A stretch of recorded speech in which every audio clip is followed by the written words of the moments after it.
Isipin niyo yun, almost 4 years mula nung inirelease yung Legion Y70 noong 2022, ngayon lang to sinundan ng Lenovo. Ito ang Legion Y70 2026 or new version or new edition. Basta ito yung bago, nakasunod nung 2022 pa na Legion Y70.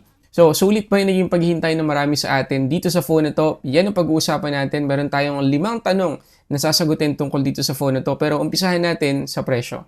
So, itong Lenovo Legion Y70 2026 ay mabibili natin sa tatlong variant sa AHH Xiaomi Manila kasi sila yung nagpahiram dito sa atin. Kaya, highly recommended na doon tayo bumalik kasi trusted natin yung store na yan. 12,256, 25,800, 12,512GB, 31,300, 16,512GB ay 33,500. So again, isa ang AHH Xiaomi Manila sa may pinakamababang presyo para dito sa Legion Y70 2026. Kasi pwede naman kayo bumili sa Lazada. Ilalagay ko rin yung link dyan sa description box sa baba. Pero mapapansin niyo na medyo mas mataas talaga yung presyo nun. Plus, matagal kayo maghihintay.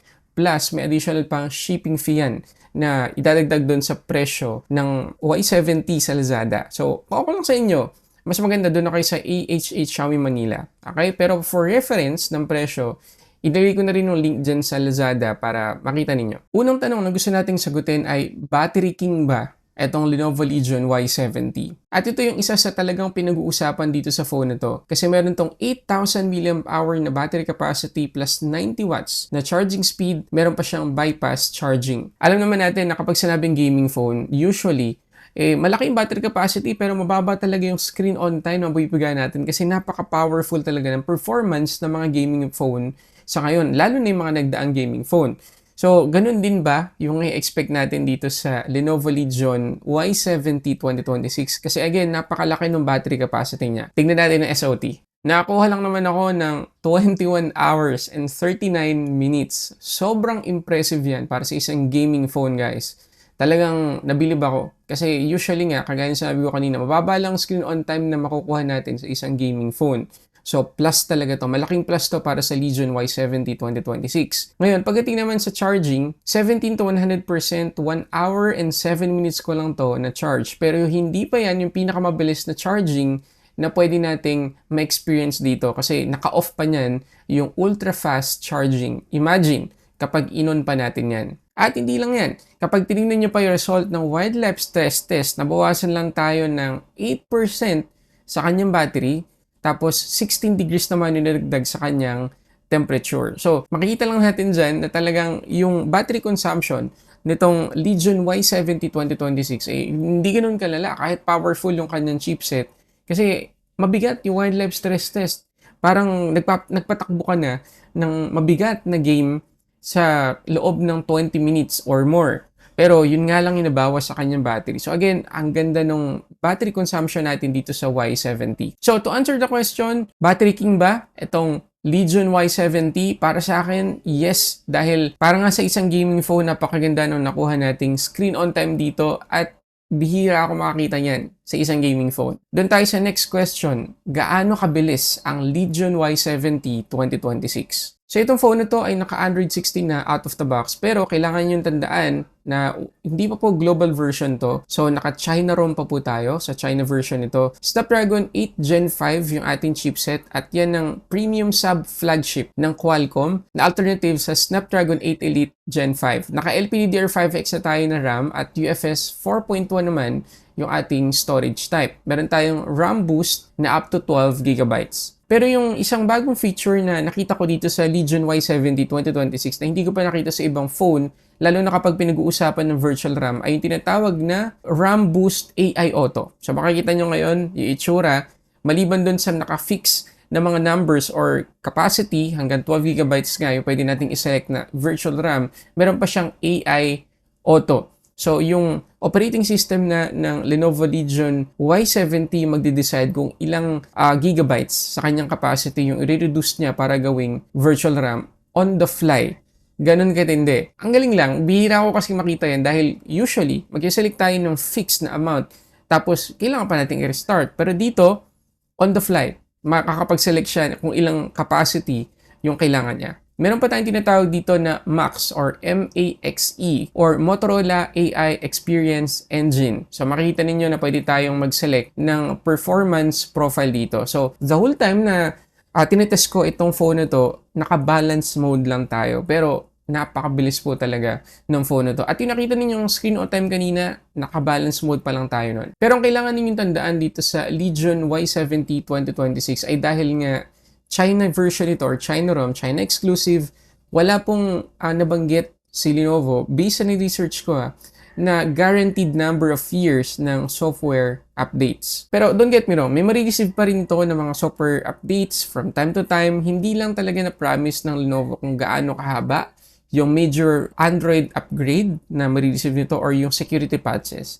Pero again, meron. Kailangan ninyong tandaan yun bago kayo bumili nito. Okay lang ba sa inyo na hindi nyo alam kung hanggang kailan yung software support ng Lenovo? Ngayon, kahit na wala po tayong guaranteed software support or haba ng software updates na marireceive dito sa Legion Y70 2026, kailangan nyo tandaan na yung 8,000 mAh na battery capacity nito ay rated for 1,200 charge cycles or kayang tumagal ng 3 to 4 years na paggamit. And again, para sa isang gaming phone, mahaba po yun. So guaranteed naman kung talagang maayos natin gagamitin itong phone na to, magtatagal to sa atin. At dahil nga China ROM to, kailangan nyo rin tandaan guys na wala tong Google Play Store out of the box. Kailangan ninyong i-install yan gamit yung App Center na nandito sa app drawer. Okay, search nyo lang, Google Play, tapos may install nyo na agad-agad, makakapag-login na kayo. Ganun lang kasimple, napakadali lang naman.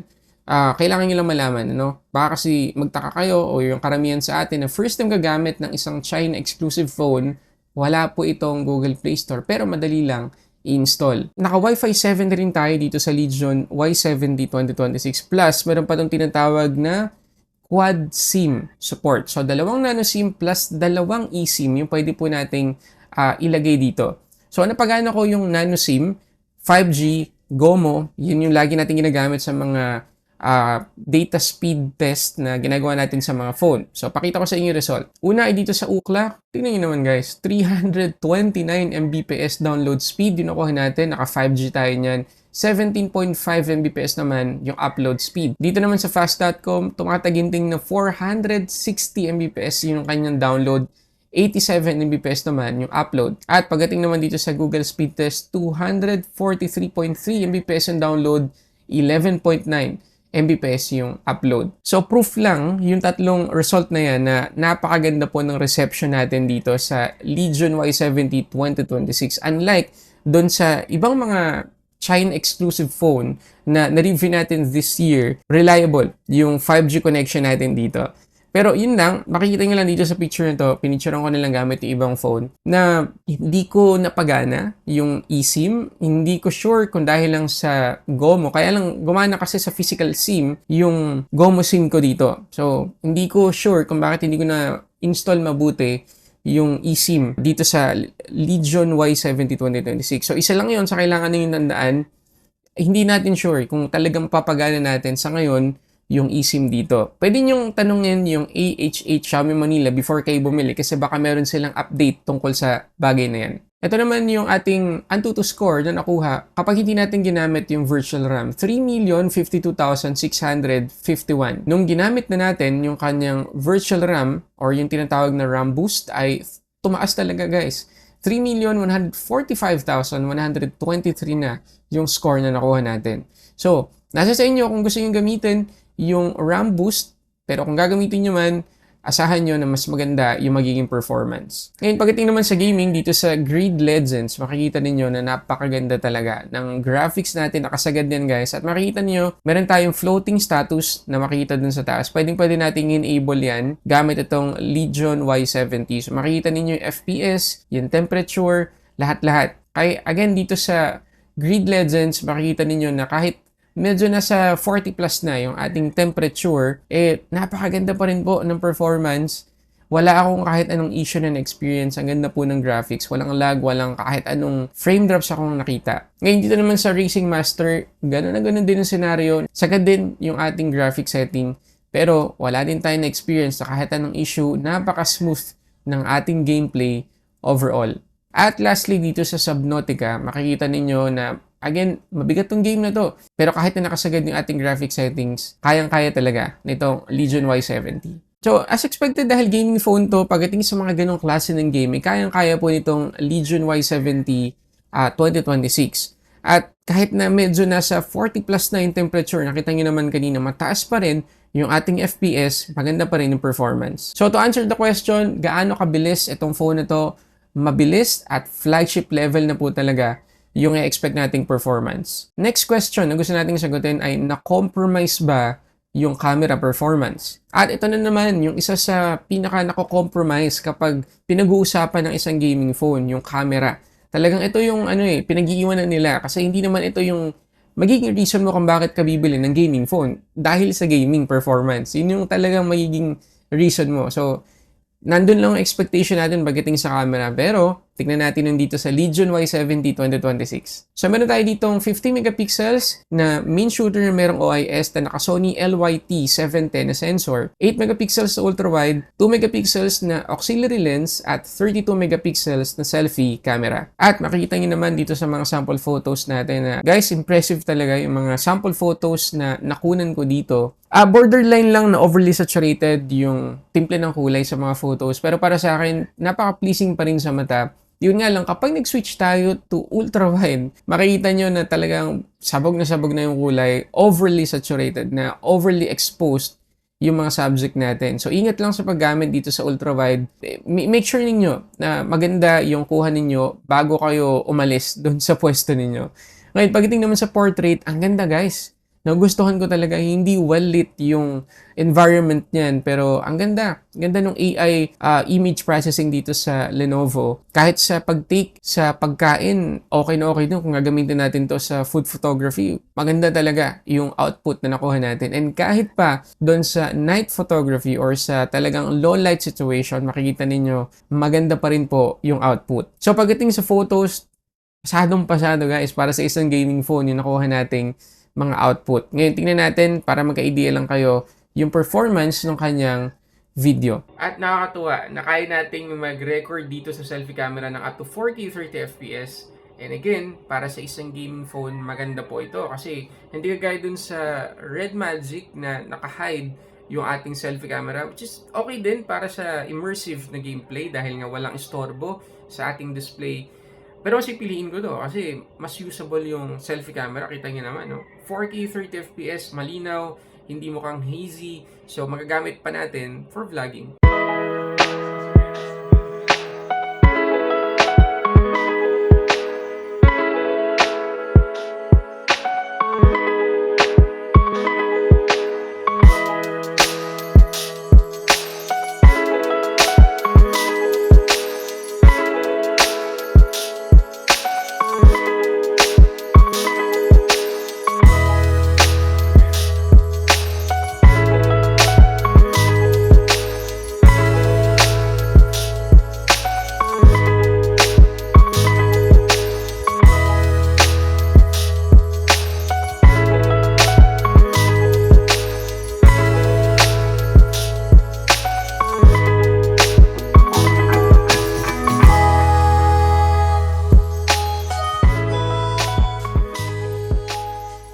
So, to answer the question kung na-compromise ba yung camera performance itong Y70, no. Maganda po.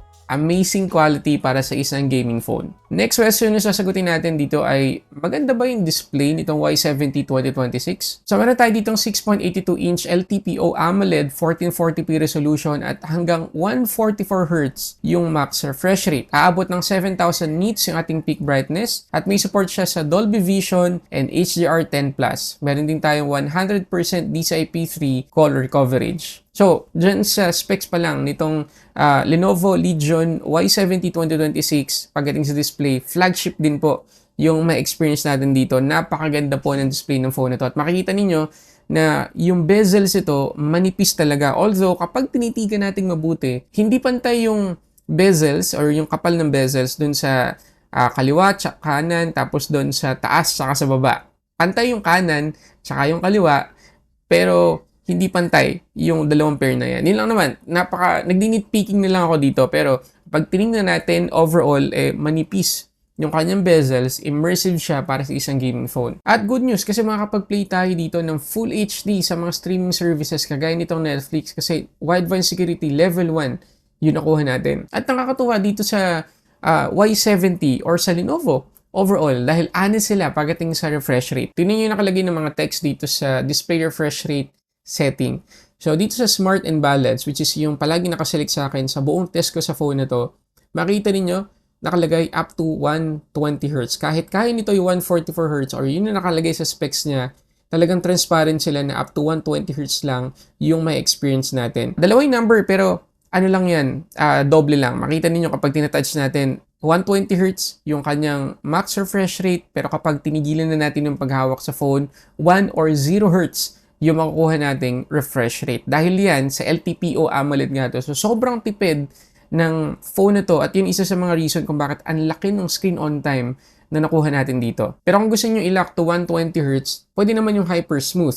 Efficiency first naman kung gusto nyo lang i-lock to 60 Hz. So nasan yung 144 Hz? Well, automatic din nating ma-experience yan kung kailangan at kung compatible yung isang software or isang game na gusto nating patakbuhin dito. Pero again, nakakatuwa na transparent yung Lenovo na hanggang 120 Hz yung may experience natin dito. So talagang immersive at maganda po. Flagship level yung display natin dito. Nakapartner pa yan sa stereo speakers na napakaganda din ng tunog. So talagang magiging maayos at maganda po yung gaming experience at media consumption dito. Plus, meron pa tayong in-display fingerprint scanner optical. Pero ganun talaga, kung ginawa nila itong ultrasonic, mas malaki o mas mataas yung presyo ng phone na to. Pero yung optical, okay na yan at mabilis naman yung performance. So to answer the question, kung maganda po yung display nitong Legion Y70 2026, yes na yes po, hindi tayo nabitin. At last question na gusto nating sagutin tungkol dito sa phone na to ay sulit ba itong Lenovo Legion Y70 2026? So, based dun sa mga napag-usapan nating aspects ng phone na to, pati na rin dun sa mga nasagot nating tanong, para sa akin lang yes, sulit bilhin itong phone na to. Hindi lang as a gaming phone, as a daily phone. Kasi nakita nyo naman kanina, ang daming aspect na na-check dito sa phone na to na pasok para sa isang daily phone. Kasama na dyan yung mataas na screen on time na talagang bihira natin ma-experience sa isang gaming phone. Maganda rin yung display. Maganda rin yung camera na isa rin sa compromise sa ibang gaming phone pero dito hindi. Halos walang compromise dito sa phone na to. Maliban na lang talaga dun sa eSIM na hindi ko napagana plus yung hindi guaranteed na haba ng software support. Pero para sa akin, sulit siyang bilhin. Okay, kayo naman guys, ano masasabi nyo dito sa Lenovo Legion Y70 2026? Paki-comment dyan sa baba. And before pala tayo magtapos, maraming salamat sa AHH Xiaomi Manila sa pagpapahiram ng phone na to. So, pwede kayong bumili sa kanila kung gusto niyo ng no-hassle transaction at talagang trusted po yung store na yan. At gusto ko lang kayo inform ko ano yung laman ng box kapag bumili kayo. So, ito yung box niya. Ayan, kulay itim. Tapos, maliban sa phone, meron tayo ditong, siyempre, yung charger na USB-C na yung port. Tapos, yung ating USB-C to USB-C cable na kulay itim. And kapag tinignan natin yung ilalim, meron tayo ditong documentations, meron tayo ditong case. Mabuti na lang, meron tayong case. Yan. Rubber yung feels ng kanyang case. Tapos meron tayong Legion logo. Ang galing. Ganda. Suot natin para makita ninyo yung itsura. Ang ganda Parang daily phone talaga. Hindi ganun ka-aggressive yung pagiging gaming phone ng Y70 2026. Plus, meron na rin tayong pre-installed na screen protector dito. Okay, so yun na lahat yung mga gusto kong i-share tungkol dito sa phone na to. Pwede i-comment dyan sa baba kung sulit ba itong Y70 2026. Yun muna guys, maraming salamat sa panonood para sa samot-saring unboxing or reviews. This is Sulit Tech Reviews.